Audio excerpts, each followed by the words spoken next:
Good morning students, hope you all are fine at your home. So today we're going to discuss about the brown algae. So in the last class we have discussed about the green algae, like what kind of pigment green algae is having, what kind of food stored in the green algae, and today we're going to discuss about in detail about the brown algae. The member of the brown algae, they are said to be Phaeophyceae. Here Pheo means brown and Phyceae means plant.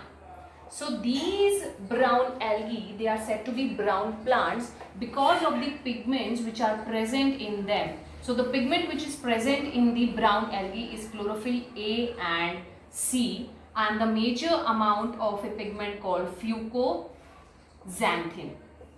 Fucoxanthin, which gives brown coloration to the brown algae. The member of this group, basically they are marine. They are found in marine habitat. And the member of this group, they are also known as kelps because they can grow up to several meters in the marine condition. So they can grow up to several meters. For example, one algae, brown algae, that can grow up to 40 to 100 meter in size. Example is Macrocystis. Macrocystis. This algae is known as kelp. They can grow to the several meters, that is up to 100 meters in a marine environment, that is up to 40 to 100 meter, and the example is Macrocystis. Next, talking about their structure, body structure. The body structure, that they have cell wall which consists of cellulose and alginic acid. So the cell wall have two major components. One is cellulose, the other one is alginic acid. The reserve food which is get stored in the brown algae, is laminarin and mannitol, which is nothing but a carbohydrate structure which is get stored in the brown algae. The body, talking about the body structure, its body structure have three structures. Basically, the first one is the holdfast, second one is stipe, and the third one is frond. Okay, so these are the three different structure which is get present in the brown algae. Holdfast are the root-like structures. They are the root-like structure which is present in the algae. They are not exactly roots. They are root-like structure which is known as holdfast, like this.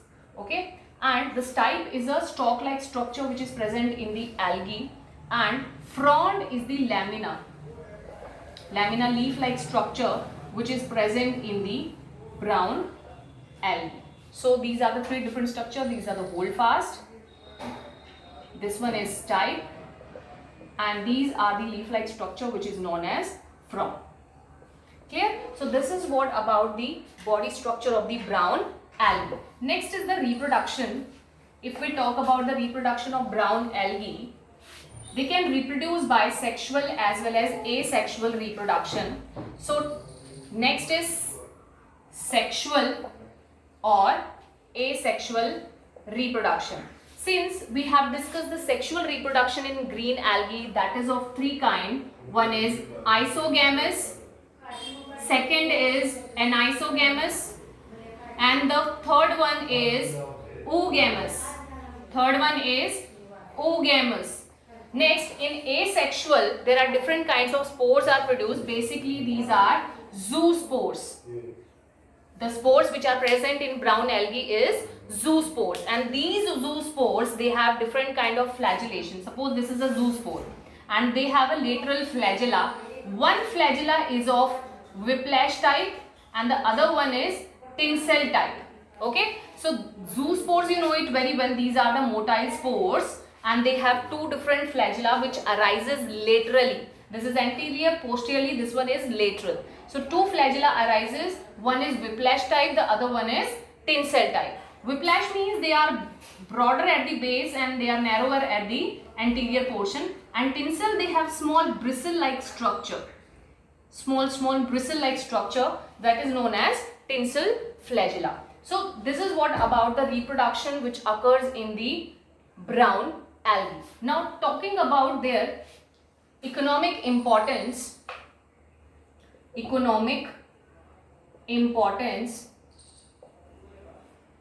brown algae basically, they are used as food, fodder and manure.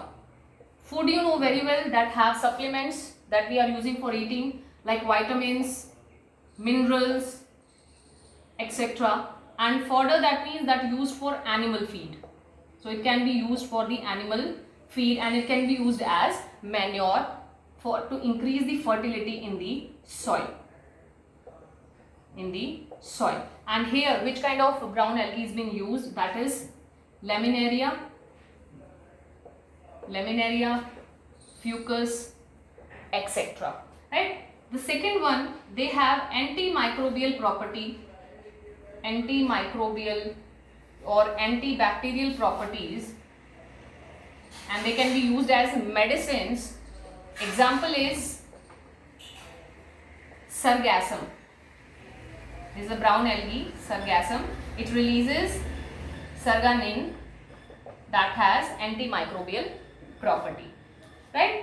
Then they also act as iodine source, like they produces iodine more in amount. Example Fucus and Laminaria.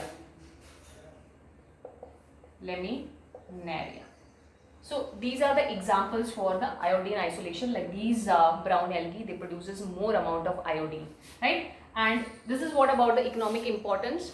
So that's all for the brown algae. In the later classes, we will discuss about the red algae. Thank you.